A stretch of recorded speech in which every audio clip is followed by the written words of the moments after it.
Braves and baseball fans, it's time to take a trip from coast to coast across Major League Baseball. There it goes, a long drive. If it stays fair, home run.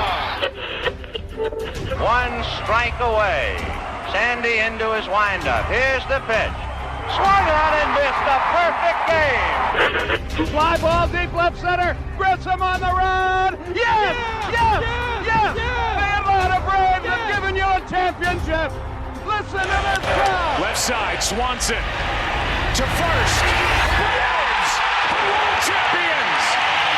Braves and baseball talk, straight from the diamond. Brought to you by Mark Spain Real Estate. Get a guaranteed offer on your home today. And Window Nation. Call the pros at Window Nation at 866-90Nation. Here's Grant McAuley. Hello and welcome to From the Diamond with Grant McAuley on Sports Radio 92.9 The Game. I am Grant McAuley. These are the Kia Studios, and this is From the Diamond as we wrap up the weekend for the Atlanta Braves. We'll finish their business with the Arizona Diamondbacks, and then they will head to Colorado to meet the Rockies for 3 games. And all of a sudden, the month of April is going to be in the books, and we're turning that calendar page to the month of May. And where exactly were we a week ago on this show, 2 weeks ago on this show, 3 weeks ago on this show? Probably not feeling so great about how the Braves were trending in the early going of the season, but slowly but surely, this is a club that has turned itself around. And I guess the old adage is, how do you turn a battleship? It's slowly. It's not going to turn on a dime, most certainly. And the Braves season wasn't going to turn itself around immediately after they stepped into a rather large pothole coming out of the gates in losing the first 7 games. But my goodness, the last week plus has certainly been the kind of baseball you need to play to erase the feelings and perhaps the memories of that 0-7 start. The Braves have been doing just that. They've won 3 consecutive series, and all of a sudden, they're not the last place Braves. They're the third place Braves. And that may not sound like much. That may not sound like anything that you want to be talking about at the end of the season in terms of, okay, well, we made it from last place to third place. Hooray. But I'm here to tell you, it seemed like it was going to take a lot longer for the Braves to have the opportunity to climb out of that hole, but it seems that they might be on the precipice of doing something exactly like that. It might be happening on this road trip. And we're going to talk about that quite a bit, obviously. We're going to talk about the week that was for the Atlanta Braves. A lot of the players, the contributions, the storylines that have made up another eventful week in Braves baseball this year, and how exactly Atlanta has managed to turn its fortunes around so quickly. Well, one of the easiest answers to winning baseball games is scoring more runs than the other guys. And the Braves have all of a sudden started doing that again, which is exactly what they needed, considering the pitching staff has been in flux this year. It's been, I call this under siege. I wrote an article for the Marietta Daily Journal on Friday, and really, you look at this pitching staff, and that was the best way to describe it. I mean, a lot has changed from the staff that led Major League Baseball in ERA a year ago. The Braves' success in 2024 was built on pitching. Their success in 2023 was built on offense. All I've been saying is if they could split the difference between the two, you might have yourself a pretty good baseball team, and all of a sudden it seems like maybe you'll have a chance to do that. But the pitching still very much in flux and under siege. Again, they've got to find a way to circle the wagons, get some arms back that they desperately need. I mean, Spencer Strider news is something we'll have to get into. You're going to hear from Spencer Strider later in this show. Just absolutely dejected to come off the injured list after missing just over a calendar year with that UCL brace surgery that he got, make one start, and then have a flukish, freakish, weird injury, a pulled hamstring, playing catch of all things at Truist Park the day before he was supposed to start against the Cardinals on Tuesday of this past week. I mean, in the one sense, I would say you can't make this stuff up. On the other hand, I would tell you that I've watched a lot of baseball over the years, and I watched the 2024 Braves, and you talk about you can't make this stuff up. It was a whole year of that. But hopefully for Spencer, this is just a short-term setback, and he'll be able to get back to the business of reestablishing himself as one of the better pitchers, not just on the Braves staff, but perhaps in all of baseball. And nobody took it harder than Spencer Strider. You're going to hear about that a little bit later in the show. We'll get to that. But as we look at this, for all the negativity that plagued this club in the early going, that 0-7 trip, getting swept in San Diego, getting swept in Los Angeles, emphatically, I would add. I mean, those are two good teams. But that doesn't mean that you want to come home from your opening road trip without a win in 7 games. There's just no two ways about that. And, you know, I've seen West Coast trips go bad for the Braves in the past, but winless is a whole nother level of futility. And that wasn't necessarily what I expected. I just thought, man, 2-5, 3-4, at least you come home with a chance to kind of win a couple of series and get your footing. But that just wasn't how it went. But times are starting to change for this Braves team. And it hasn't been perfect. But with the offense clicking now, it means we're seeing a lot more of what we needed to see as April comes to a close. And the Braves, since April the 4th, which was their home opener, so after that 0-7 start, Atlanta has gone 12-7. And again, that may not sound like a whole lot either to write home about. It is a winning record and over the course of 162 games. So if you don't think 12-7 can build into something good, just do the math. It's a pretty good winning percentage over the course of 162 games, and it's a heck of a lot better than a 0-0-0 winning percentage, which is what the Braves brought home. And they have climbed from last place in the National League East to third place. The only team hotter in the National League right now than the Atlanta Braves over the last 10 games is the New York Mets. They're 8-2 coming into Sunday. Braves 7-3. The Mets are the first place club, and they're doing a lot of things that I don't know were necessarily the expected way here in the early going, but that's the beauty of the 162-game season. You're going to have a lot of these periods of time where what you may have thought or expected isn't necessarily what you're seeing. For the Mets, it's happening in a good way. For the Braves, obviously, it was kind of the opposite there for a while, but they're starting to gain some steam and climb in the standings as well. And the rest of the National League East is a very curious case because not only have the Mets just stormed into first place, the Phillies are also struggling. So some things are starting to change. The Marlins, the Nationals have both been competitive, especially Washington. That's a club I'm going to have my eye on over the course of the season. I'm not telling you that they're going to be the Cinderella story that's going to get into the postseason and win it all. But they're starting to emerge from that rebuild with some pretty nice players. And they're playing some competitive baseball here early on. And I think they showed last year to the Braves. They can be a thorn in your side. And, you know, that old adage of they may not win the division, but they're going to make it really hard on some other team that's trying desperately to win the division. The Nationals could be that club this year. We'll see how all that plays. But Atlanta has the opportunity to continue climbing in the standings, and they got 5 months to do it. So as doom and gloom as it was in the early going of the season, and I know a lot of people that were ready to pack it in, ready to trade this guy, fire this guy, just change anything. And I understand it. I mean, when all the sample size you have is nothing but bad stats, it doesn't feel very good. But baseball, I think, maybe more than any other sport, is just a different animal. I mean, think about it this way. In the NFL, they now play 17 games. But for the purpose of this, just remember the old 16-game schedule of yesteryear.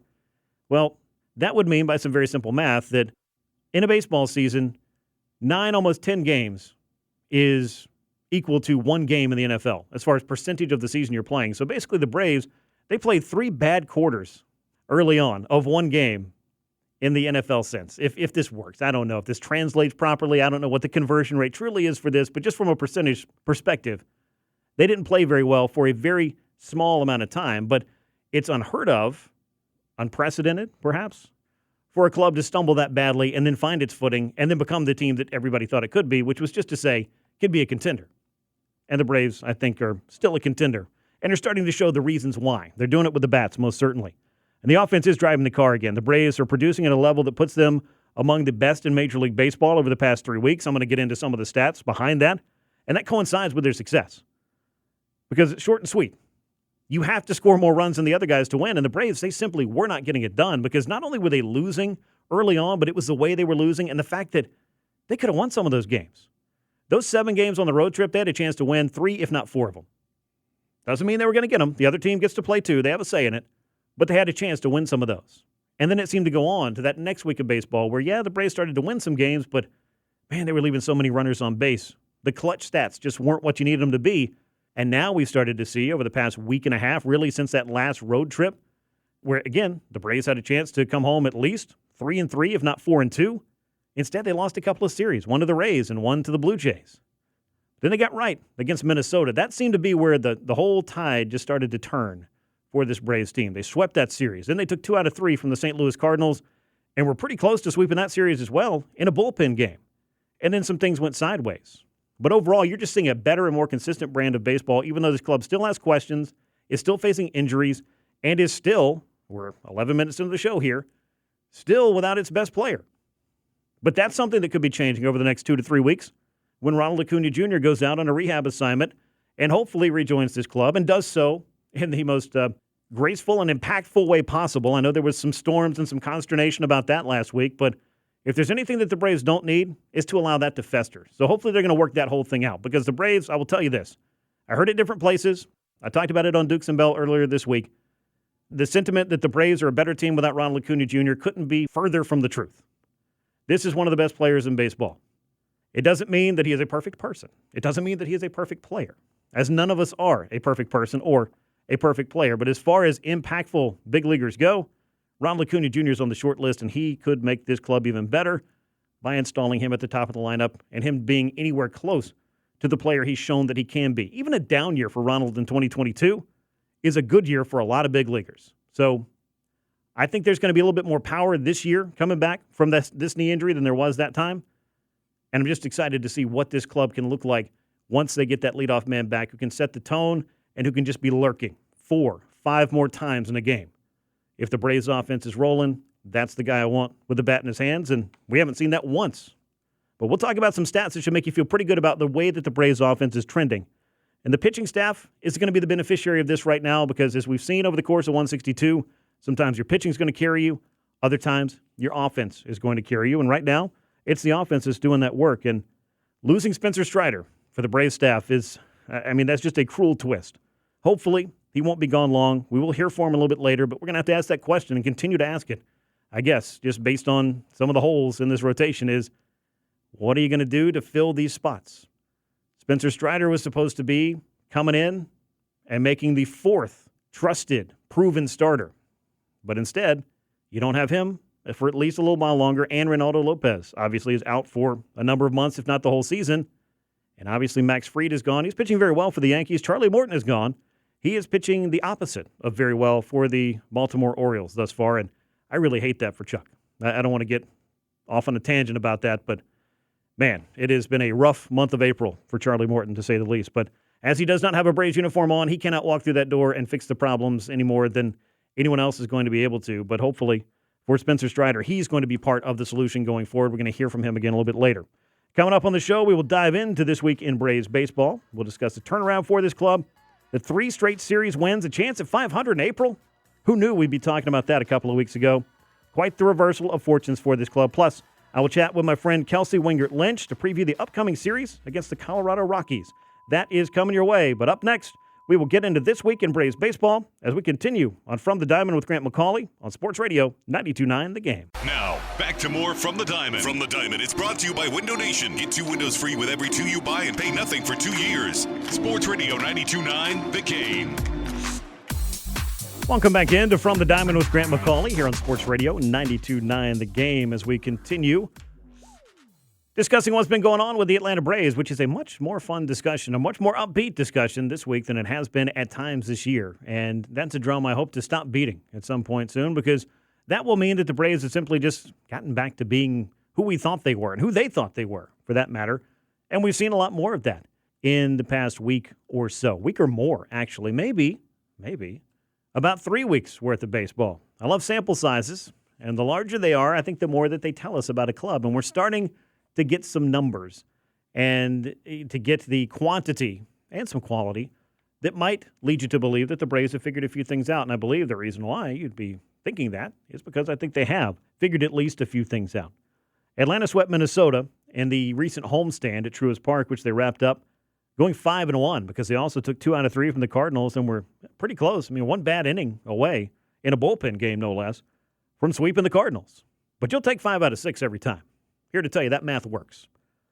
Then you get back-to-back wins over the Diamondbacks, so already salted away another series victory as they go for a sweep on Sunday, and then roll into Colorado to face one of the more challenged teams in 2025 thus far. And I think that's putting it nicely. We'll hear a lot more about the Colorado Rockies a little bit later on when Kelsey Wingert-Lynch joins me to preview that series. That's what's coming up next. But the Braves have got to finish their work in the desert. And if nothing else, grabbing a series win to start out this road trip is exactly the kind of momentum that you needed. It's a night and day difference from what we saw over the first week and a half of the season, where the Braves, either they couldn't figure out the offense or they figured it out one night and the next night. I mean, take the first 2 games at Truist Park this year, for example. You go out there on April the 4th, you beat the Miami Marlins by a 10-0 score, and you start thinking, okay, did the Braves just come alive? And then you come out the next day and get shut out 4-0, and then get rained out the third game. But be that as it may, you can't lose when it rains, They'll figure out that thing later on, but it was just that up and down, that roller coaster at best. And for a lot of it seemed like that roller coaster was just kind of on the downward trajectory. And I don't know if that's the better part of the roller coaster or the worst part. The anticipation when you're going up, and then the horror or the excitement, depending on if you like roller coasters or not, on the way down. But either way, the Braves have been able to do some things lately that have helped erase that start. And what's helped them turn their season around is the question, and the answer is the offense. The offense is finally beginning to score runs at the pace that you would expect, and a pace that would help them win and to be productive. So the question is, and if you follow me on social media, you may already know the answer to this. You can find me at Grant McAuley on most platforms, and of course you can subscribe to From the Diamond wherever you get your podcasts and find it on the Odyssey app. So now that you know the ways to perhaps know the answers to the things that I might be telling you here on the show, let me go ahead and tell you anyway. How good has the Braves offense been lately? Coming into Sunday, they're batting .267 over the last 19 games. That's second best in Major League Baseball. That's as a club. 31 home runs, that's third most in Major League Baseball. And the Braves, over the last 19 games, so 3 weeks, leading Major League Baseball in slugging percentage at .456 and fifth in on-base percentage at .339. That's all since the home opener on April the 4th when the Braves were sitting there, the last club in baseball trying to win a game. And all of a sudden, this Braves offense is starting to look and feel and seem a lot more like the offense you were hoping for and accustomed to outside of what 2024 was for this team, because it felt like, and I know because I get a lot of feedback, good, bad, and different on social media based on how the Braves are playing. And I think a lot of folks looked at that first week and they took it pretty hard because you just kept thinking, okay, well, we've come into spring training. Our guys are healthy. You'll get Ronald Acuna Jr. back at some point in the early going. You got Jurickson Profar. All right, maybe this offense is going to sort it out. And you can't even get home from the road trip with some good feelings because you lose all 7 games and Profar gets suspended. So, it felt like it was going from bad to worse. But now all of a sudden it feels like, and this is stacking, series over series and pushing into about 3 weeks, that maybe the team we've been seeing lately is a little bit better than that team we saw over the first week. And I think that maybe is, well, actually, I think that they are just a little bit better. And the Braves have been a much different team in the lineup as well. And I think it's just been an incremental improvement that we've seen across the board for various hitters. And much of that began to really come together and bear fruit on the 5-1 homestand. Because remember, it wasn't just the bad road trip to open the season. There was another one that was pretty disappointing not too long ago outside of, a couple of games, a couple of moments really in Tampa Bay and in Toronto. Those were a couple of series that also felt like they slipped right through the Braves' fingers because they weren't able to get the big hits. They weren't able to score the runs. They weren't able to take advantage of those things. But that wasn't the case against Minnesota. Wasn't the case against St. Louis. Not been the case against the Arizona Diamondbacks the first couple of games. And what's happened is 3 consecutive series wins for the Braves and 7 out of 8. And some of those hitters that have gotten right that really needed to after a sluggish start, how about Michael Harris II? He struck out 4 times in the series finale against the Rays on April the 16th. And like I said, I see the feedback. I see the tweets, the posts, whatever we're calling them these days. And a lot of folks are thinking, Michael Harris is lost. This is a guy that's just not the player that we saw last year or the year before that. And Michael has, I think, some peaks and valleys to his game. He's not the most consistent yet, but once he gets things locked in, he's about as good as it gets. But when he's going through something, it can be a tough watch because I think he's really searching at the plate, and I think that's kind of what was happening, is searching, and then you add in pressing, trying to be the guy to get the hit, to win the game, to turn the series around, turn the season around. That seems like a story I've talked about way too much since 2024, since about the first or so week of May, a year ago. And so I think some folks naturally thought, okay, well, the offense we saw last year is simply who they are now. But I don't think that's the answer to that question. And for Michael Harris, I don't think that his first couple of weeks was indicative necessarily of how well he could play. After those 4 strikeouts in that one game on the 16th of April, he was batting $179 and had struck out 19 times in his first 18 games. And what's happened since then, the last 8 games? So beginning on that homestand against Minnesota, Michael Harris is batting .406, so that's 13 hits and 32 at-bats, and he struck out just twice across those 8 games. So whatever adjustment, whatever he needed to see, whatever selectivity that he was looking for, whatever little tweak needed to be made, it seems like Michael Harris has found it. Because the last 8 games look a lot more like the productive hitter and center fielder that the Braves needed than the guy who was kind of searching for answers. And he wasn't alone. And there were still some other guys that are trying to figure it out. I think Ozzie Albies is still in that boat of you get those moments every now and again, but he hasn't really been able to find one of those nice, consistent runs where just everything starts to click in there for him as well. But I think it's coming. I think it's already fallen into place for Austin Riley, who had a rough, week or so to start the season, but since then has been one of the Braves' most consistent contributors. It started to turn for Matt Olson as well. You get those two guys going, I feel like now all of a sudden the heart of your lineup is really going the way that it needs to, because Marcell Ozuna may be the heart of the lineup. I mean, what's this guy been doing?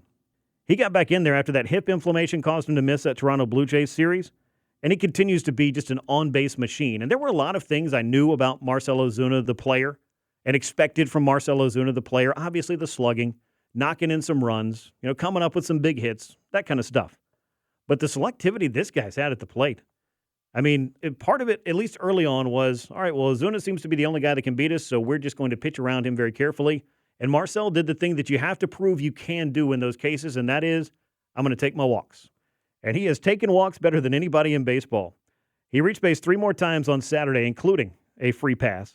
And his numbers thus far this year are huge. A .490 on base percentage. .490. That's not a typo. He's getting on base nearly half the time. And he's got 26 walks through 23 games. Both of those totals easily lead Major League Baseball. I mean, those are totals that you'd attribute to second prime career Barry Bonds, because he had 2 primes, obviously. He had the one when he was a 30-30 guy and the one when he was simply the best player on the planet, chemically enhanced or otherwise. He was still the best player on the planet, but that seems to be the level that Marcell Ozuna has reached in terms of the walks and the on-base percentage, and I did not have that on my list of things I expected from Marcell. Hitting 300? Sure. I could see him doing that. 30, 40 home runs and knocking in 100-plus runs? Yeah. I mean, those are things that the Braves, quite frankly, needed from Marcell Ozuna. But these walks and this on-base percentage, this is helping to fuel what the Braves have been able to do as an offense. And he'll come through with the big home runs, with the big hits, but he's also right in the middle of some rallies with some of the best plate appearances of anybody on the team. And that is something the Braves very much needed in order to get things going. But he didn't get to walk number 26 last year until game number 50, which is just an absolutely wild thing to say. So the Braves are playing, game number 26 on Sunday? And Marcell Ozuna is on pace to perhaps approach 180 walks on the year. I don't know that that's going to happen, but he's added a little bit of an extra wrinkle to his game, that's for sure. But like I said, you get Marcell Ozuna and they're doing the things he's doing, and Matt Olson and Austin Riley are making regular contributions to this offense the way they have been over the past few weeks, then I think we're starting to get a feel for what this group can be again. And all of that is without getting anything from Ronald Acuna Jr. as of yet. And I talked about this a few minutes ago, but I'll talk about it again. That's a pretty big deal. If you've got an offense that, as I said, over the past, 3 weeks, is basically top 5 in a lot of the major categories across baseball, and they haven't gotten anything from the guy that won the MVP a couple of years ago and is in very much the prime of his career, needs to get back, get reestablished, get plugged back in, that has to make you feel a little bit better about the way that things could be trending for the Braves. Now, some of these things are going to have to continue. They're going to have to prove the adjustments that they've made are sustainable so that you start to feel a little bit more comfortable that, they may not be the 2023 Braves, which, by the way, and somebody tweeted this to me this morning, and it's absolutely true. The fact that that club slugged over 500 2 years ago is one of the wildest stats ever. An entire team slugging over 500. I can't even begin to tell you how hard that is to do, but that's something the Braves did in 2023, and I think it's something we may never see again, to put it lightly. But they're starting to find their way there, and they're doing some of this stuff without the best player on the team, who should be around, I don't know if it's going to be 2 weeks, 3 weeks, but I think if all has gone well, he's gotten signed off by the doctors, he's ramped up his outfield work, his base running, all the other things he needed to do, I think we could anticipate seeing Ronald Acuna Jr. on a rehab assignment as soon as this coming week. So if you're a fan of a Braves minor league affiliate, whether this is going to be Rome or Columbus or Augusta, I guess, or Gwinnett, which I would assume he'll maybe go to one of the lower levels and then bump up to Gwinnett, but we'll see how the Braves want to do it. It's all up to them. But yeah, you might want to check your local affiliate and see if you can't buy some tickets to watch Ronald Acuna Jr. ramp himself back up and get ready to jump back in the Braves lineup, because I think that that's going to be happening very soon. And the Braves are very much anticipating adding him to the mix as we turn the calendar to the month of May after this series against the Colorado Rockies that's coming up. Other good things going on in the Braves outfield, though, as we await Ronald Acuna Jr. How about Alex Verdugo? Heard from him last week on the show when he got plugged in, and he just came in and seemed to have an attitude of, all right, this is not the way that I saw my free agency going, but I've got an opportunity here to do something special on a team that could also do something special, and Verdugo should know a thing or two about that because he played in the World Series last year. And he's kind of come in with this confidence and just a good professional hitter at the top of the order. The Braves were missing that as well. I think that took some pressure off of Michael Harris. I think that took some pressure off of Ozzie Albies and allowed everybody to just kind of click into their place right now and do their thing. And Verdugo, he's been a solid left fielder. He's got a good arm. He runs the bases well. And like I said, he puts a good professional at bat on you. He's knocked in some runs, some important runs for the Braves, and he's been right in the middle of some of those big rallies that we talked about, some of the key moments that just weren't happening the first week or two for this team. So Alex Verdugo, and again, I don't know if when he signed late in spring training, the Braves had any inkling at that point that, hey, we might be without Jurickson Profar for some period of time, so we better go find a proven major league outfielder, and pickings are starting to get kind of slim, so who's out there? But the fact that they found Verdugo there, that is quite fortuitous for Atlanta, and I think that he's going to find himself getting that opportunity in the outfield moving forward because as you look at what's not gone right for Jared Kelenic, and it's a lot, I think that Verdugo has proven that given his track record, he may be the guy to look at a lot in left field. But somebody else to keep in mind, another story, one that I don't think that we could have necessarily anticipated. How about the emergence of Eli White at the plate? Great fielder, great base runner. But if you were expecting Eli White to be the power source, I would have said maybe that's not going to be in the cards. But what do I know? Since he wasn't getting the at-bats he needed to make an impression really prior to this, it's been impressive to see what he's done. And I know it's only a handful of games, but they needed Eli White to do what he did on Wednesday against the Cardinals. Go-ahead 3-run homer. They win a game, take 2 out of 3 in the series. And then it's a happy flight out to the desert where they have since taken 2 games from the Arizona Diamondbacks. And all that guy Eli White has done is driving 4 more runs in this series. He's been in the middle of a lot of stuff. So it'll be interesting to see the opportunity he gets moving forward. But it just goes to show you it takes all 26 men on the roster. And Eli White has been a very good story here from the most recent success for this Braves club. All right, as we move along, we're going to talk a little bit more about this week in Braves baseball because as much as I love giving you all of those stories that were, I think, going well, one story not going so well is the health of Spencer Strider. Unfortunately, a hamstring strain has landed him back on the injured list. We'll hear from Strider next on From the Diamond with Grant McAuley right here on Sports Radio 92.9 The Game. Welcome back into From the Diamond with Grant McAuley on Sports Radio 92.9 The Game, live from the Kia studios on a Sunday as we get you wrapped up for this weekend of Braves baseball. A series win already in the books against the Arizona Diamondbacks. They'll be looking to perhaps complete a sweep on late Sunday afternoon here on the East Coast time. Of course, many of you who might be listening to this, wherever you get your podcasts, where you can subscribe to From the Diamond or find it on the Odyssey app, you may already know the outcome of that, but what's up next is a trip to Colorado where the Braves will be taking on the Rockies. So a real opportunity with a series win already under their belts and a series against an opponent that you very much should take advantage of to possibly, perhaps, just maybe, finish the month of April with a .500 record. This has been a very trying season, obviously, for this Atlanta club. It's been very trying on an individual basis already for the pitching staff, individually and collectively, but one individual in particular who we were looking at and anticipating being a big part of whatever success that the Braves could have is Spencer Strider. Strider missed all but 2 starts last year thanks to that UCL brace procedure that he had to have because there was a calcium deposit that basically turned into a bone spur in his previously repaired UCL. So he didn't have to have Tommy John again, but he did have to have a rather invasive operation with a 12-month timetable for recovery. Now, 12 months is a long time, but it beats the 18 months to come back from Tommy John surgery for most pitchers these days. 14 to 16 months, I think, on the low end. 18 months most times might be the more conservative estimate for that. Be that as it may, Spencer Strider, I think, felt like he had done everything he could do to get himself back and ready, and he was on the mound for the Braves against the Blue Jays Wednesday a week ago. And he pitched pretty well, I thought. 2 runs over 5 innings, 5 strikeouts. Did allow a home run to Vlad Guerrero Jr., but that's a pretty good player, even if it was only his first of the year. But you'll take that as that first appearance back. So then you want to see what Spencer Strider going to do moving forward. Getting back out on the mound at Truist Park, where he had not been for just over a calendar year. And just getting the opportunity to start pitching every 5th day again. That was something that the Braves needed, especially with the loss of Reynaldo Lopez, the absence of Max Fried and others in the rotation. You needed Spencer Strider to get back there. You need Chris Sale to sort some things out. We'll talk about that later in the show as well. But between Sale and Schwellenbach and Lopez and Strider, that's the makings of a pretty good rotation. But right now, it just hasn't played out that way. Now, I'm not overly worried about Chris Sale. I think Spencer Schwellenbach is going to continue to do the kinds of things that he's done over the first year or so in the big leagues. I do expect that. He's a very, very talented pitcher.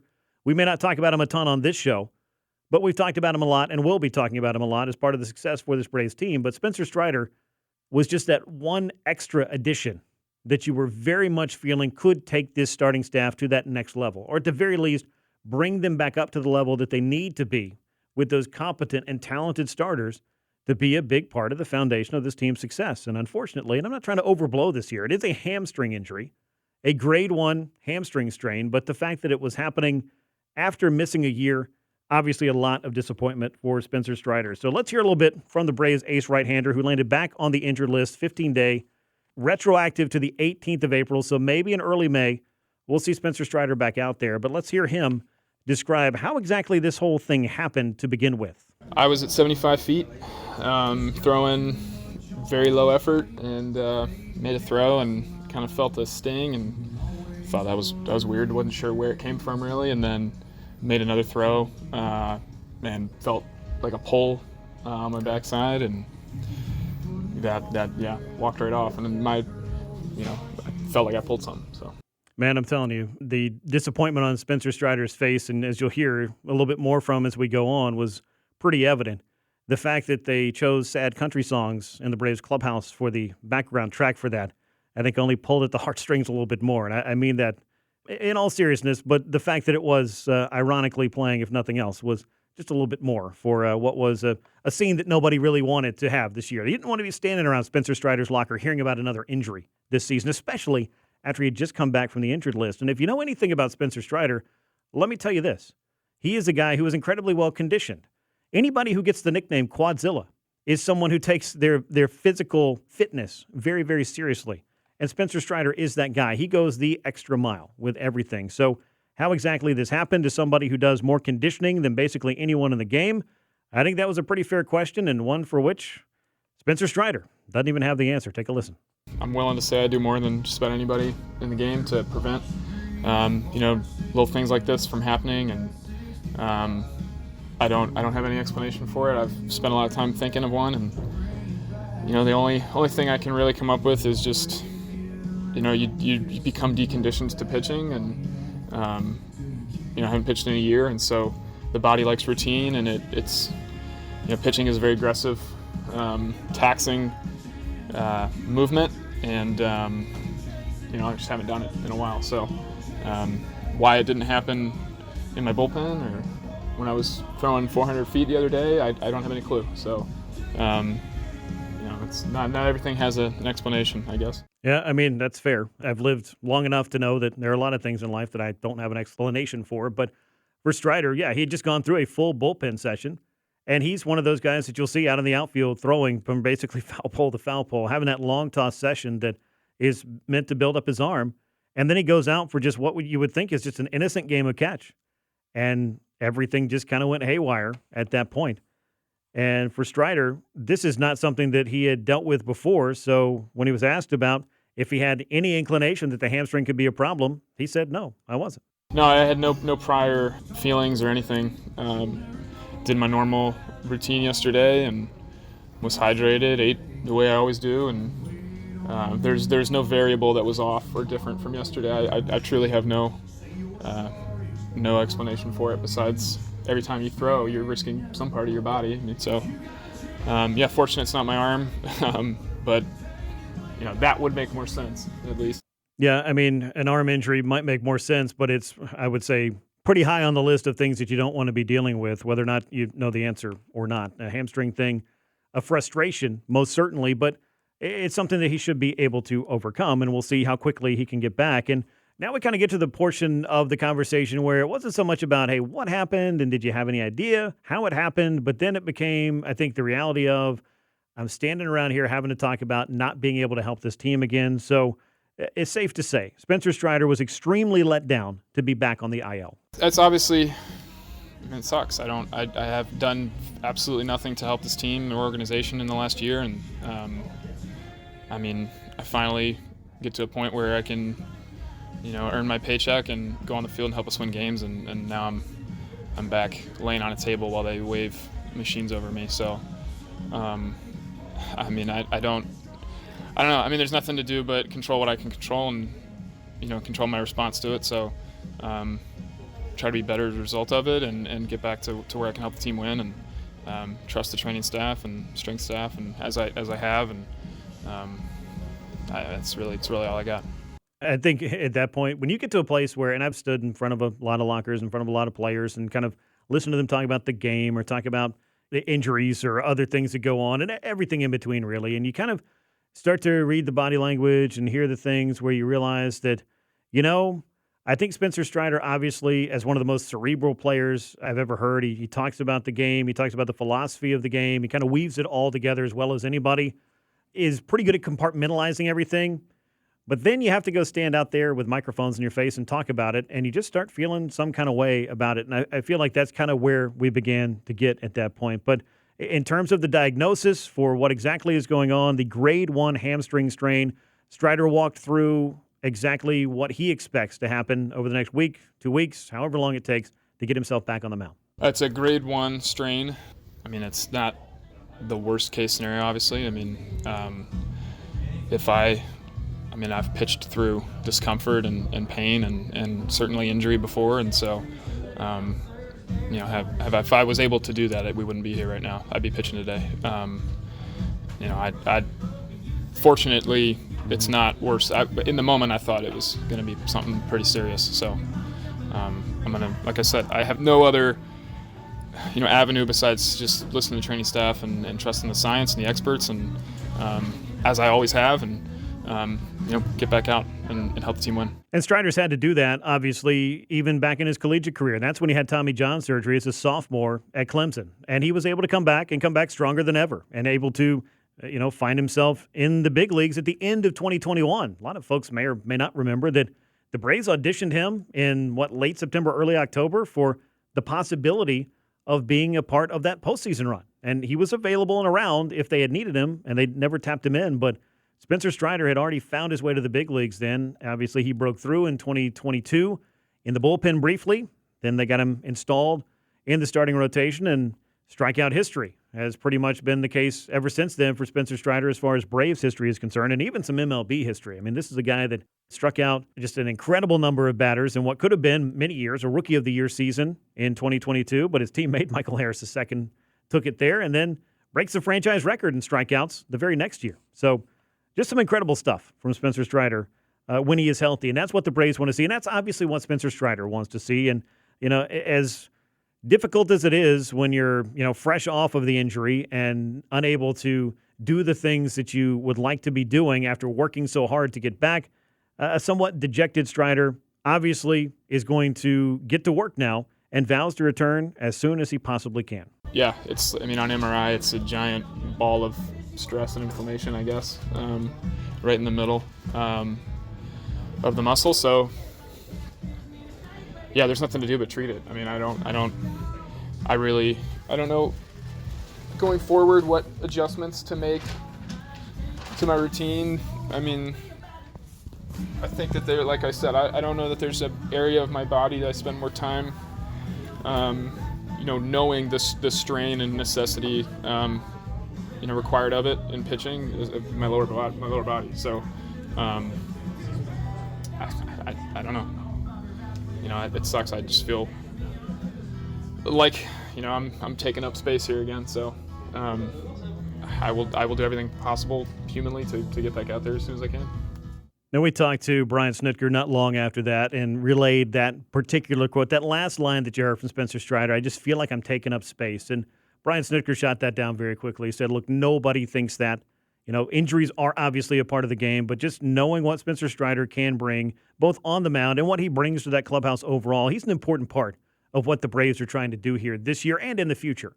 Not having him last year was one of the many things that went wrong for this club, but having him back, even if he has this temporary setback, is still better than just wondering when or if he's going to return. So it's not as doom and gloom as elbow surgery and down for a year, But on the frustration scale of doing all that work to get back and then immediately going down with something that felt like it should be preventable, if altogether just not a possibility because you've done everything you're supposed to do, you've checked all those boxes, is just one of the most frustrating things about this injury. But when you look at the Braves pitching staff, Spencer Strider's impact, I don't think it can be overstated. Braves last year led Major League Baseball with a 3.49 ERA. They and the Seattle Mariners had the best staff in baseball, bar none. It has been anything but that here in 2025. A 4.37 ERA for the Braves staff is 23rd. They're averaging just 8.43 strikeouts per nine. That's 16th, so middle of the pack. That's not terrible, but obviously it could be better. And then the Braves, you get into a couple of stats that really start to make you wonder, all right, how's this pitching staff going to right itself? 3.8 walks per nine, that's 20th in Major League Baseball. 1.35 home runs per nine, that's 27th in baseball. That's clearly a problem, and we'll talk about how much of a problem it's been for the Braves closer, Raisel Iglesias. That's been a huge Achilles heel for him thus far in 2025. And then I looked at this. I went on Fangraphs just to see overall value of pitching staffs based on wins above replacement. And we don't have to explain how it's calculated, but let me tell you, the higher it is, the better you are. The Braves are the only staff in Major League Baseball with a negative WAR thus far in 2025. It is negative .02. That is dead last in Major League Baseball. So they're not getting the value out of the pitching staff they were a year ago. They're not getting the numbers out of the pitching staff that they were a year ago. And if they're going to do the things that they need to do, they need a healthy Spencer Strider to be involved in that. So that's a look at one of the more unfun stories of the last week for the Braves. When we come back, we will turn the page from that, and we'll take a look ahead. We'll continue our trip around the big leagues, or actually we'll kick it off with Kelsey Wingert-Lynch of the Colorado Rockies. We'll discuss that upcoming series for Atlanta, which is happening after they wrap up in Arizona this weekend. It comes your way next on From the Diamond with Grant McAuley on Sports Radio 92.9 The Game. Now, more From the Diamond with Grant McAuley. Brought to you by Mark Spain Real Estate. Get a guaranteed offer from Mark Spain Real Estate. 855-299-SOLD on Sports Radio 92.9 The Game.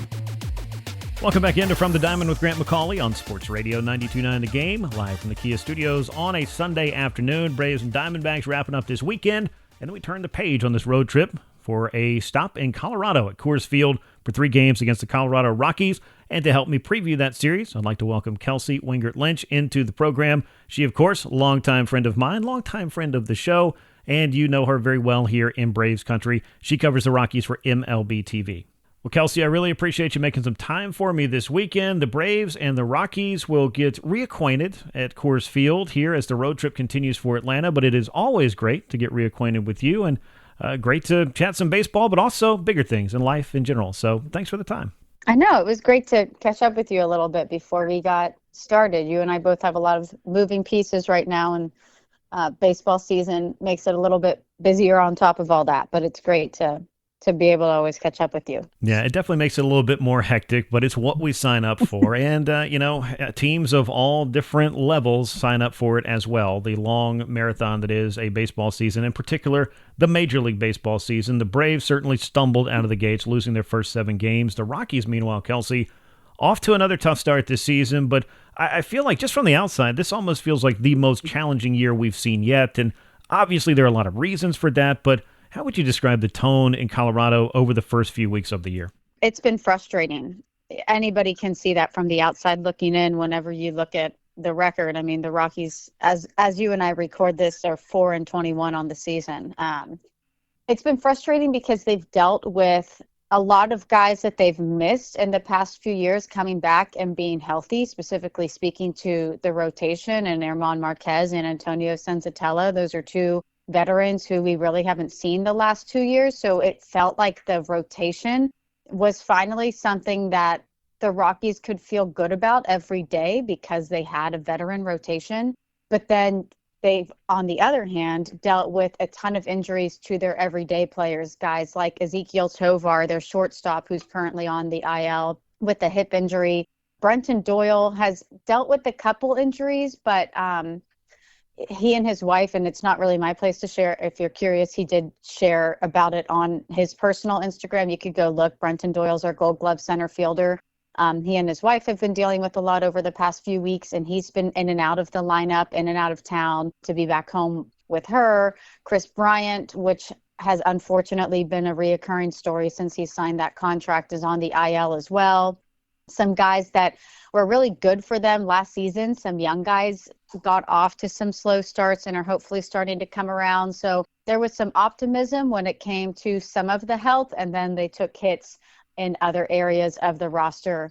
So it's just been a really tough start for the Rocks for sure. No doubt. And sometimes health is a moving target at best. I mean, the Braves last year, somehow, some way, were able to overcome some of those injuries. But for most clubs, and really you could make an argument for the Braves last year, how exactly they did that is the exception and not the rule, most certainly. And it doesn't make it any easier to overcome a bad start when the division that you're in has come out of the gates hot, with the Dodgers and Padres doing a lot of winning, though they have cooled off a little bit. But the Giants and Diamondbacks are also over 500. So I know the Rockies may not have just walked into spring training and thought, hey, 2025 is our year per se, but I can't imagine they expected it to go so sideways so quickly. You said it. I mean, the NL West, it's similar to the NL East right now. I mean, right? You have the Phillies and the Mets, you have the Braves, and the Nationals are kind of coming out of their rebuild. Yeah. But in the NL West, it's so hard. Obviously, you have a super team in the Dodgers, arguably the best roster we've ever seen compiled for a major league team. Yeah. I mean, the Dodgers haven't even been in first place in the NL West. The Padres, it's just been so competitive. And yeah, the Rockies didn't come into this season expecting to come out winning the NL West. But they did expect to probably be a little bit more competitive than we've seen. They've expected to be able to give some young guys some opportunities and to really see what they can do. The Rockies are really excited about some of the young talent that they have that's currently on the roster. A couple guys who we still haven't seen yet, but there is a young core in Colorado that if you are paying attention to the Rockies day in and day out, you could get pretty excited about the young core. So yeah, I think they were not expecting this start to the season. I don't think anybody is expecting this start to the season. They've already let go of their hitting coach, and Bam Bam Hensley Mullins. Clint Hurdle has taken over in the interim for that job. So there's already been some coaching changes early on in the season. It's been a tough month for sure. Chatting with Kelsey Wingert-Lynch, who covers the Rockies. She joins me here on the WadeFord.com hotline on From the Diamond with Grant McAuley on Sports Radio 92.9 The Game. I talked about that some last week. If you just look at it in a vacuum, I mean, when you have half of your games at Coors Field, the team has to struggle quite a bit for the hitting coach to be shown the door 3 weeks into April. But I guess with Clint Hurdle coming in, I mean, he's a baseball lifer. Obviously, he knows a lot about Colorado and when things are going well, what has to happen there. But what's the message that the moves send when you start making coaching changes this early in the season? And do you feel like there's something there that will help to spark the offense? I know health will be a big part of that, but changing the hitting coach, whether it's for the optics of trying to send some kind of message to the fans or trying to change things internally, there's a lot that goes into that decision. Yeah, I mean, to be transparent with you, I was a little surprised by the move happening. I had seen and heard of conversations, not, people going on radio shows similar to this and saying, hey, there could be some changes coming up. Something could be coming down the pipeline. Obviously, as you know, Grant, I work with the team. And I'm a human being just like you are, and we're never rooting for anybody to lose their job. And Hensley Mullins was, oh my gosh, he's one of the kindest. I just love him. He's phenomenal and got along with the guys so well, does so much good work. And, I think that was a really tough decision for the Rockies. But then when you have Clint Hurdle, who, like you said, has tons of experience in every aspect and has really been working with these prospects. That's what he's been doing with the Rockies. So he's very familiar with some of these guys that are coming up. He knows these guys very well. He's somebody who knows how to coach at the big league level, obviously, right? I mean, he's managed, he's done it all. But yeah, I think it sent a message. They were trying to send a message to the fans to show, hey, this is a really disappointing start. We are not okay with this start. We're going to try to move some pieces around and see if that can spark anything. So far, it's sparked Jordan Beck, that's for sure. That's a guy you and I will probably talk about. But yeah, I mean, Bud Black has been saying for quite a long time now that this lineup has a lot more power and it's coming. And we just haven't seen that. We've seen it with some young guys last year and Michael Toglia. We saw it in Brenton Doyle with some power come around. But there are the guys like Chris Bryant. Ryan McMahon's obviously always been a power bat. But there are some guys, especially in Chris Bryant, that you're really hoping to get some power from in that category. And we just have not seen healthy.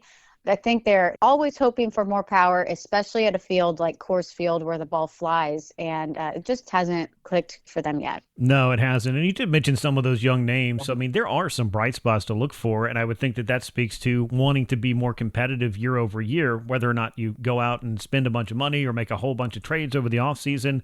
That can come at different times and for different reasons to help a club take that next step. But I do feel like at some point you have to kind of establish that core, and the Rockies do have some nice building blocks in that way. And you mentioned Chris Bryant a couple of times, and obviously he's dealing with a degenerative disc disease.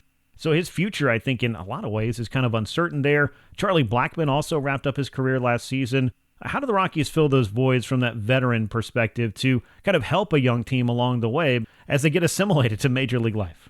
I think the Rockies really lean on Ryan McMahon to be a leader in that clubhouse. Ryan McMahon, it's criminal that he has not won a Gold Glove at third base. It's absolutely criminal. The bat has not been there for Ryan McMahon this season, but he is a great veteran presence in that locker room. Chris Bryant is still around the team on a daily basis as a veteran leadership person in that locker room. You have Jacob Stallings, who's a catcher that kind of came into the season almost as the backup catcher because Hunter Goodman, who's a young guy, had taken over that role. We've seen Jacob Stallings a little bit more behind the dish. And that's just within the position players. You look at the rotation, you have a Kyle Freeland, Armel Marquez, Antonio Senzatella, Tyler Kinley. You do have some veterans still in that locker room, but losing Charlie Blackmon, he was the voice, right? I mean, he was the face of the Rockies. He was the heartbeat of the Rockies. And I think Colorado was really excited to still have him around the team. He's working with the team, so he will still be in and out and be around those guys. But yeah, I mean, that was a really, really big hit for them to lose Chuck Nasty. And, from what he was able to still do on the field, still being productive last year at the plate, but more importantly, what he means to that team as a veteran leader. So it was big for them to still retain him in some capacity to be around those guys and have the influence that he does on them. No doubt, and an 80 grade nickname as well with Chuck Nasty. Not too many of those in the big leagues. As we wrap up with Kelsey Wingert-Lynch, who covers the Rockies for MLB TV. She joins me on From the Diamond with Grant McAuley on the WadeFord.com hotline here on Sports Radio 92.9 The Game. Talked a little bit about some of the players that Colorado is looking to build around. I wanted to ask you about two of them in particular. As you mentioned, the pitching, the rotation, they're hoping to get some health. They also were maybe looking for something out of Chase Dollander who could fit prominently into that group that is still under construction. I know he's getting his first taste of the big leagues, and sometimes that can be a baptism by fire, but how much is expected from him as he gets acclimated to the Colorado rotation and to pitching at a high elevation? I want to say a lot. They are very confident and what Chase Dollander can do. But you also need to remember at the same time that this is a guy who was just drafted in 2023. He's drafted out of Tennessee, and I'm an SEC girl. I will always speak to the leg up that I think some of these guys have that are coming from these bigger programs, and the competition that you face in the SEC is some of the best prep you can get, even the environments that you're playing in. But, he's come up quicker than I think a lot of us expected. And you have to give him that wiggle room and that room to grow. And that's exactly what the Rockies did. He broke into the rotation when Austin Gomber, who's a veteran in that rotation, who started the season on the IL, was transferred. They figured out it was going to be a longer injury than expected. And when they called Chase Dollander up, they did the best thing I think you could do for a young guy, where they didn't bring him up and say, hey, this is a spot start. They said, hey, you're in the rotation. You're one of our five. You are going to be going out there every 5 days. And they're giving him that leash to learn and to grow and to make mistakes and learn from those mistakes and still come back out the next week and be able to take what he took from that last start and implement it in that next one, instead of him having a bad start and being immediately sent back down to AAA. Yeah. And you hear guys, especially from the position player, talk about, you'll see a guy whose bat heats up all of a sudden. They're like, what changed for you? They're like, well, I didn't change anything. I just started playing every single day and getting those regular at-bats. And I think that has been really important for Chase Dollander.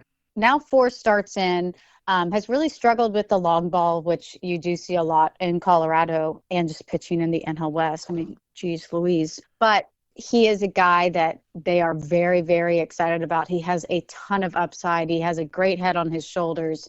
They're excited to see what he can do, and they're really giving him that opportunity to grow into that rotation and to let him know that he has a place here And I think that that's helped him a lot. I think a name that we could eventually see as well is Carson Palmquist, is a young pitcher that they are very excited about as well.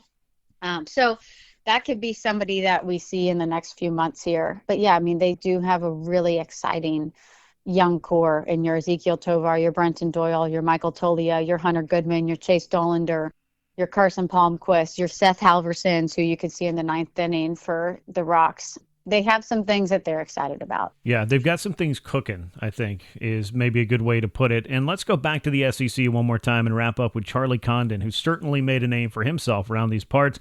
The UGA slugger, one of the great sluggers in the history of college baseball, for that matter. Is there an expectation of an ETA for him? Yeah, no, there's not really much of an expectation quite yet because he's hurt right now. So he got hurt back in March, a non-displaced fracture of his left wrist. And this is something that's not going to knock him out the whole season. There was no ligament damage, no surgery was required. So I'm not quite sure where he is at on those timelines of baseball activities.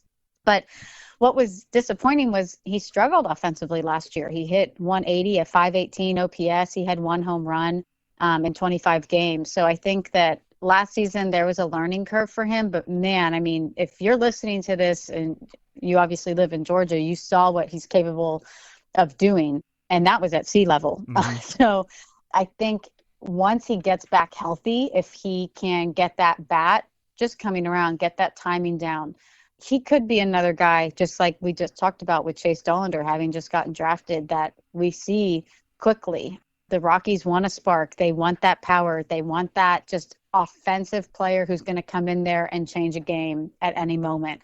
And that's what Charlie Condon can be. He just has to get healthy first. And fortunately, it wasn't a super serious injury, but it was something to at least take him out the first couple of months of the season. Yeah, and the timing, of course, you don't ever want to see anybody get hurt, but that can certainly put you behind the eight ball as far as trying to make the most of a season when you've got to deal with an injury right out of the gates. There's never a good time for one, I guess is probably the best way to put it. Never. The Rockies probably know a thing or three about that just from this year alone. But Kelsey, always a great time to catch up with you. Appreciate all of the insight on what the Colorado Rockies have got going on. The Braves and Rockies will begin their 3-game series at the start of the week, and we hope to see you back here around Atlanta, around Truist Park before too long.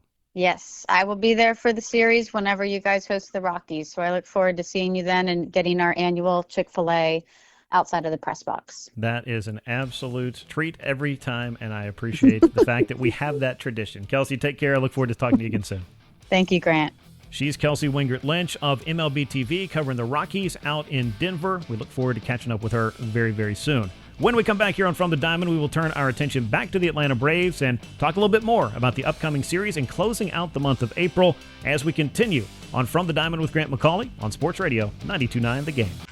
Now, more From the Diamond with Grant McAuley. Brought to you by Mark Spain Real Estate. Get a guaranteed offer from Mark Spain Real Estate. 855-299-SOLD on Sports Radio 92.9 The Game. Welcome back in to From the Diamond with Grant McAuley on Sports Radio 92.9 The Game. Live from the Kia Studios on a Sunday as we wrap up the weekend. The Braves continue their road trip, and they'll close out in Arizona before getting started with the Colorado Rockies beginning on Monday at 8:10 p.m. Eastern Time. Great to catch up with Kelsey Wingert-Lynch. Of course, she was here with Fox Sports. Of course, that place has changed names a couple of times. You might know it now as FanDuel Sports. And they still have the Bally Bar. That's confusing. Did they get that in the settlement? I don't know how that works. But I'd like to see the Bally Bar go away. If you want to sign the petition, you're going to have to start it yourself because I'm not that serious about it, but it is distracting. Be that as it may, it was nice to catch up with Kelsey and to talk a little bit about the Rockies, who have had a tough go of it here early in the season. But for the Braves, they've got to wrap things up in Arizona against a Diamondbacks team that has lost a couple of games here early, including a great comeback by Atlanta on Saturday. And a little bit of history in that game. I want to start with this because, you know, it didn't happen for the Braves, so I didn't know that it needed to lead the show. But 4 homer games do not happen too often, as Eugenio Suarez was able to accomplish that yesterday for the Arizona Diamondbacks. And you know, again, you're not going to see a 4-homer game very many times. I think it hadn't happened in fact, I'll pull up the list, but 19 times in Major League history, and Suarez is the latest man to join that club. And he did so in the 9th inning in his final plate appearance. It came against Raisel Iglesias, who we'll talk about in a little bit, who has had some trouble with the home run ball, of course, over the course of the very young season. So maybe some time to course correct there. But he got Grant Holmes early in the game 3 times. In fact, the third time, I kind of felt like, and Brian Snitker talked about this after the game, he said, well, it was 2 outs, bases clear, and I thought eventually this guy's due to make an out, but instead he put another one over the wall in the outfield. But Suarez now leads Major League Baseball with 10 home runs, by the way, as a 4-homer game will typically fuel that kind of thing. But quite a night for him. This has only happened 3 times, though, in Major League history where a player has hit 4 home runs in a game and his team has lost. You may be very familiar with one of them because the last time it happened was 1986 on July the 6th when Bob Horner at Atlanta Fulton County Stadium hit 4 home runs against the Montreal Expos, a club that is no longer working under that name, and the Braves lost 11-8. And that was kind of part and parcel for the 80s Braves. The other time that this happened was Ed Delahanty way back in 1896. So a loss with a 4-homer game had really been about a 90-year circumstance, and it looks like Eugenio Suarez was able to cut that down to 39 years. So congratulations to him on making that happen sooner, and more so, congratulations to the Braves for being able to overcome that kind of offensive onslaught out of one particular player. But we've talked a lot about, thus far, the Braves and their start to the season, the 0-7 start, and they've begun to reverse their fortunes by going 12-7 to follow that. Now, the hot start isn't everything. And I'm going to give you Exhibit A. And we're going to see Exhibit A at Truist Park on Friday. That's the Los Angeles Dodgers. They began the season 8-0. And I'm sure you remember their exclamation point for sweeping the Braves, the Shohei Ohtani walk-off home run. Since the Dodgers got out to that 8-0 start, they have gone 8-10. And you heard Kelsey talking about this as well. The Dodgers have not been in first place at all this year, because the San Diego Padres were also in lockstep, not losing games early on. But the Padres are now not in first place, and the Dodgers aren't in first place. So how does that happen when clubs get off to that kind of a crazy start? Well, how about the San Francisco Giants? They have moved into first place in the National League West. So that's going to be a very, very competitive division when the fourth-place team is the Arizona Diamondbacks, who I will point out are a very good club. So this was a big test for the Braves that they have passed by winning this series already. A hot start isn't necessarily everything, is on the other side of the coin of a bad start isn't necessarily indicative of how your season's going to end up. So just worth pointing that out, as the yin and the yang of the Braves' bad start was a couple of teams that have started off really well and can't even find themselves in first place at the moment. But again, there's a lot of baseball left to be played, and I don't know if you followed this very closely, but the Dodgers have basically signed just about everybody in order to put together the best squad and the most expensive squad in the history of baseball. So we'll see what the rest of the season looks like for them, and we will see them in the flesh on Friday as they open up a weekend series with the Braves at Truist Park. At Coors Field is the next stop for Atlanta for that 3-game series against Colorado, and Coors Field just celebrated an anniversary 30 years ago yesterday. Coors Field opened up with the first game, April 26, 1995. You might remember the Rockies played at Mile High Stadium prior to that. They have packed fans in, especially in the early going of that franchise. A little bit tougher these days, but yeah, they were able to pack some fans in there. April 26, 1995 to Coors Field. Larry Walker led that team to an 11-9 win in 14 innings in the first game in Coors Field history over the New York Mets. So a little bit of history there, and perhaps the Rockies will find their way back to some kind of competitive state in what's a very tough division. And speaking of tough divisions, the National League East, I think we all were kind of expecting it to be one of those. Mets have the best record in baseball coming into Sunday at 19-8 as of the action of Saturday. They also hold the biggest division lead in baseball because a lot of the rest of the clubs, the Braves, the Phillies, the Nationals, and the Marlins, are having trouble finding wins here lately, and the Mets have been taking advantage of that here early as they lead the Phillies by 5 games. And they swept the Phillies earlier in the week. And you started to see, as I talked about the Dodgers, where you get off to a really good start, and you expect that momentum will just kind of keep you rolling, and maybe you lose a series here or there, but you started off the season the way that you want to. Unfortunately, it doesn't always work that way. Aaron Nola is one of the aces, the co-ace, I guess, of the Philly staff. Zach Wheeler, I think, is the head of that dragon, the main head, if you will. Aaron Nola is now 0-5 on the year. And Christopher Sanchez, in addition to that, who is supposed to be a good part of their rotation, had to leave his most recent start with a forearm issue, so they're dealing with some injuries as well. The Phillies started out 7-2, and remember, then they lost a series to the Braves, and they have gone 7-11 since then. So they have been scuffling, and the Braves came into Sunday just a game and a half behind the Phillies for second place in the National League East. And prior to the Braves homestand, which began against Minnesota, and then winning the series there and sweeping the series there, winning the series against St. Louis, and then winning a series in Arizona, the Braves were pretty firmly in last place behind the Nationals, behind the Marlins, behind the Phillies most certainly, and the Mets have been making hay here early in the season as they have got the best record in baseball. So it was a wild first month in the National League East. What is ahead over the next 5 months for all of these clubs as it finally looks like the Braves are starting to figure some things out. And when it comes to the National League East, Atlanta has typically been the city that you have to go through to win that little thing. So a lot of baseball left to be played.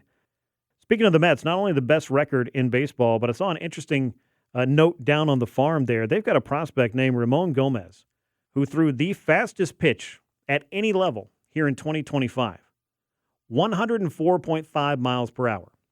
Mason Miller's thrown 103.7 miles an hour. He, of course, of the Athletics, and Ben Joyce of the Angels, 103. So those are some guys that throw pretty hard as well, but 104.5. I mean, Aroldis Chapman certainly has, I think, revolutionized what we thought was possible with high velocity. And there have been some other arms, but he's done it consistently or did it consistently for a very long time. It's unbelievable to think about that because, I mean, growing up in the 80s, you still heard stories about Bob Feller throwing against a motorcycle showing that he broke the 100-mile-an-hour mark or whatever it was, or threw 98.7 miles an hour, something like that. Then, of course, you had Nolan Ryan in the 70s who folks were convinced was throwing 100 miles an hour. And I think there were a lot of other guys over the history of baseball that probably did it as well. But then radar guns became a little bit more of a regular thing. And, of course, velocity over the last 20 years, you don't need me to tell you, but I will anyway, has become, I think, maybe in some ways an overblown part of the game. Certainly guys are throwing harder than they ever have at this point, but 104.5 miles per hour for Gomez. Fastest pitch of 2025 belongs to the Mets farmhand. So I'm sure that and $1.50 will get you a cup of coffee over at Waffle House. So we'll turn our attention back to what is going on with the Atlanta Braves. A few more stories to cover, including on the pitching side of things. What's going on with Raisel Iglesias? What is going on with Chris Sale as well? And can the Braves make the most of this road trip? We'll get to all of that and more as we continue on From the Diamond with Grant McAuley on Sports Radio 92.9 The Game. Taking a look around the league with more of our From the Diamond with Grant McAuley. From the Diamond is brought to you by Window Nation. Get 2 windows free with every 2 you buy and pay nothing for 2 years on Sports Radio 92.9 The Game. Welcome back in one more time to From the Diamond with Grant McAuley on Sports Radio 92.9 The Game. We're live from the Kia Studios. If you've missed anything throughout the show, I've got great news for you. Not only do we have a full another 15 or so minutes to go to talk about more Braves and baseball things, you can also subscribe to From the Diamond wherever you get your podcasts and find it on the Odyssey app. All you have to do is search for, you guessed it, From the Diamond. So let's talk a little bit more about what's going on for the Braves as they look to wrap up their weekend in Arizona and wrap up this road trip with one more stop, and that will be against Colorado Rockies for 3 beginning on Monday as the Braves attempt to make the most of this trip and make a run at 500 by the end of April. That's kind of a crazy thing to think about after the start, which we've documented well and don't need to get into for the umpteenth time on the show, but 12-14 with 4 games to go by some very simple math. If the Braves are able to win 3 out of 4, they could finish April with a 15-15 record. If they're able to win all 4 of these, then they're able to be over 500 by the end of April. And either of those 2 outcomes, I think, were the most optimistic that you could possibly be for the team based on the early returns. But again, as we talked about on this show and many other places, it is a long, long season. A lot can happen. So we'll see if Atlanta is able to indeed cash in on this road trip and this opportunity. But a lot of people, I think, are also noticing some things about the pitching staff that aren't quite looking the way that they did a year ago. As I talked about earlier in the show, Atlanta had the best ERA in baseball a year ago at 3.49 in 2024. It was the strength of the club. If you're wondering how the Braves won 89 games and got into the postseason in a year which seemingly every player, well, not every player, but a lot of their key players ended up spending time on the injured list, the pitching's a big reason why. But the Braves came into Sunday with the 23rd best ERA in baseball, or 7th worst, however you want to look at it. But either way, not good, nearly a full run higher.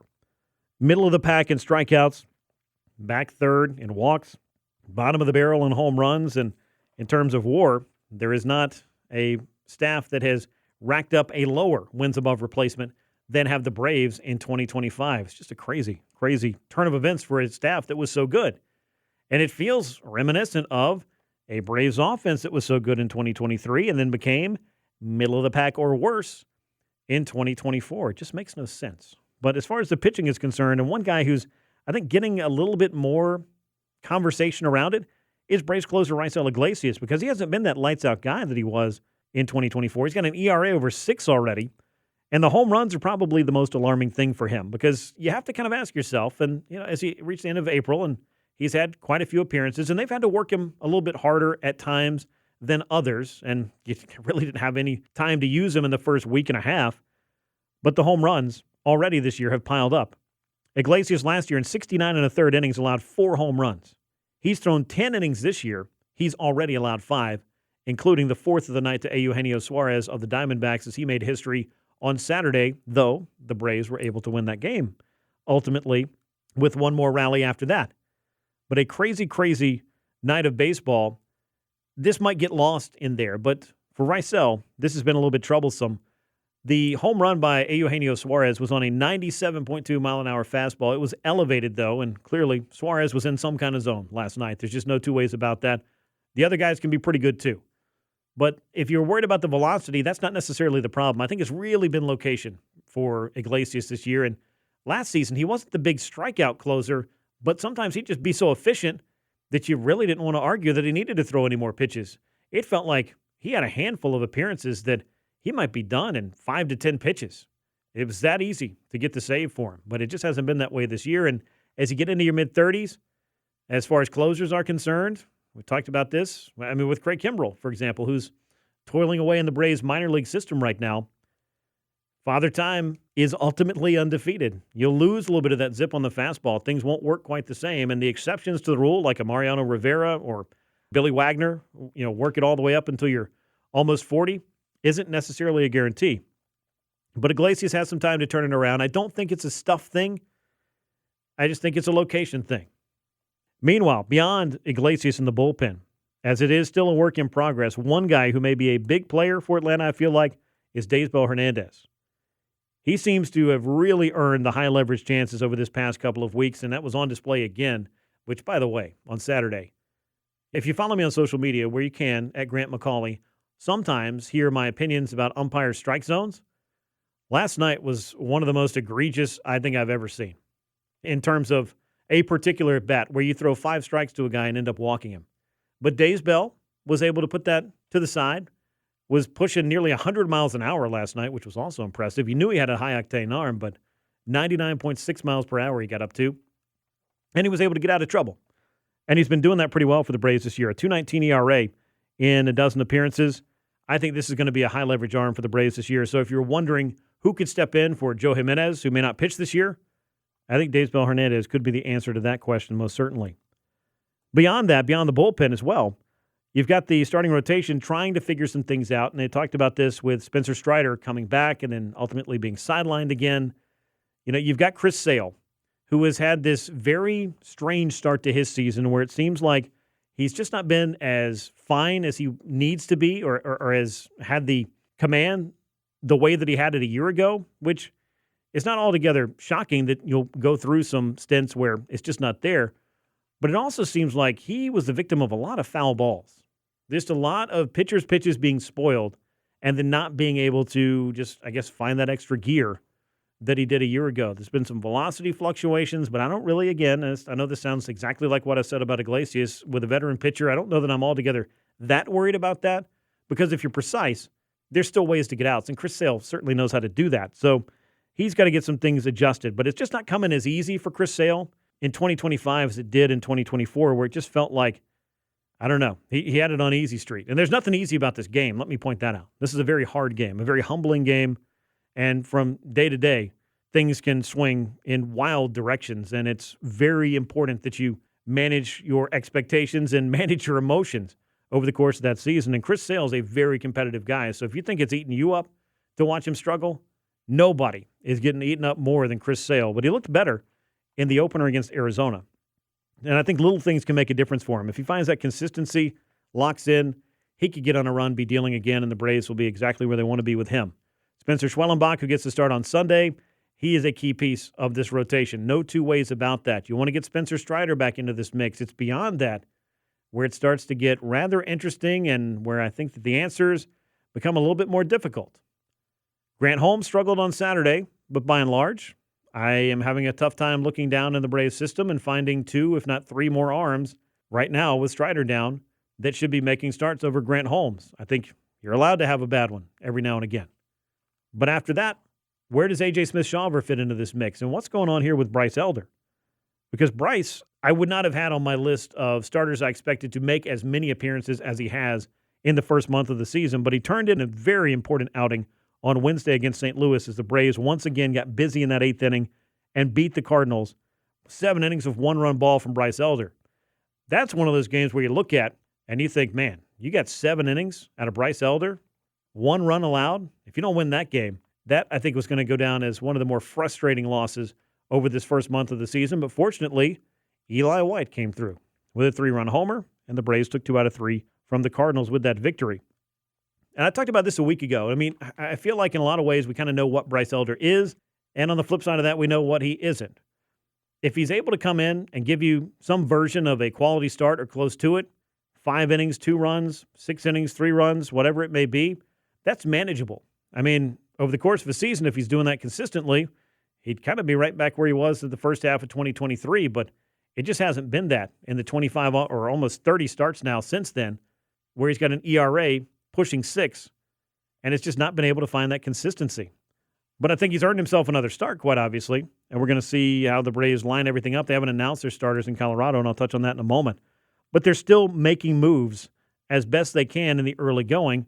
They have looked at that bullpen game. They brought up Scott Blewett. They have also made some other moves for some familiar faces that we're very much acquainted with. Jesse Chavez, welcome back to the big leagues. Pitched last night for the Braves. Designated for assignment on Sunday. So Jesse Chavez is out. The Braves, though, made a waiver claim on Sunday, a pitcher who will join them in Denver. His name is Ian Anderson. You may be familiar with him because the Braves had just traded him to the Angels in spring training. The Angels had placed him on waivers earlier this week, and the Braves picked him up. A tough go out in Los Angeles, though, for Anderson. 11.57 ERA, 9 1/3 innings. A lot of hits, not as many walks, a couple of home runs, but 7 relief appearances for Ian Anderson with the Angels. We'll see what role the Braves want him in. I'm assuming it's going to be just to provide multiple innings over the course of Colorado, because who in the world knows what could happen at Coors Field in 3 days. The Rockies could be a team that's struggling, but weird things happen in that ballpark. So a little pitching depth there, a familiar face in Ian Anderson, but I don't know how long he's going to be hanging around for the Braves and how he's going to factor into these plans.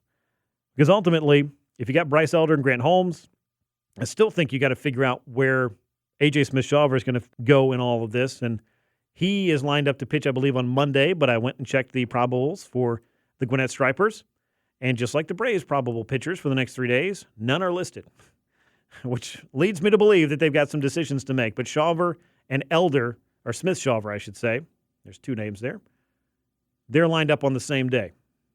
But A.J. Smith-Shawver could factor into what the Braves are doing in Colorado if they decide that. They also brought up Davis Daniel from AAA. He's been stretched out as a starter.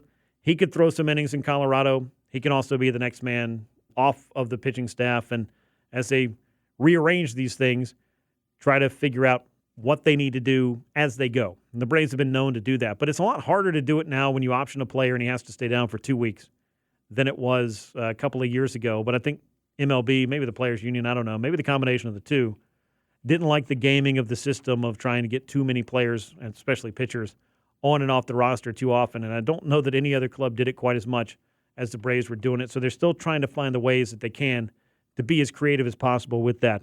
But ultimately, you just got to get some pitchers out there that you feel like can give you a chance to win, because all of a sudden the offense looks like a group that can help you out with that. I talked about the 8th inning runs for the Braves a little bit. They did it again with their big comeback against Arizona on Saturday. The Braves have now scored 30 runs in the 8th inning this season. It's roughly 30% of the runs that they have scored this year. They have scored no more than 14 runs in any other inning. That's the third inning. But 30 runs in the eighth inning. It feels a lot like when the Braves were doing that thing that they did way back in 2023 where they were leading the world in first inning runs. So, yeah, you jump out to an early lead. It feels nice. You just float along through the game. Well, now the Braves are doing it more of the comeback variety, and I don't know. I'm not going to argue with it. It seems like it's working. The offense has finally found its sea legs and seems to be doing pretty well with Ronald Acuna Jr.'s return perhaps in the offing. So a lot of things could be coming together, and the Braves appear to be at least playing a better brand of baseball to close out the month of April and, again, have a chance to finish April at 500. And a couple of weeks ago, I don't know that that was a realistic expectation. Nonetheless, that is where we are. Ahead for the Braves, 3 games in Colorado. That's Monday, Tuesday, and Wednesday. 8:40 for the first 2 games, a 3:10 afternoon start on Wednesday, then off on Thursday, then 3 night games against the Los Angeles Dodgers at Truist Park as the Braves open up another homestand. That is what's ahead for the club. So as far as extremes are concerned, you're going to go from the Rockies to the Dodgers, but you carry a little momentum into that series, have a little bit of that home cooking the Braves have had as they've been very good at Truist Park, including offensively.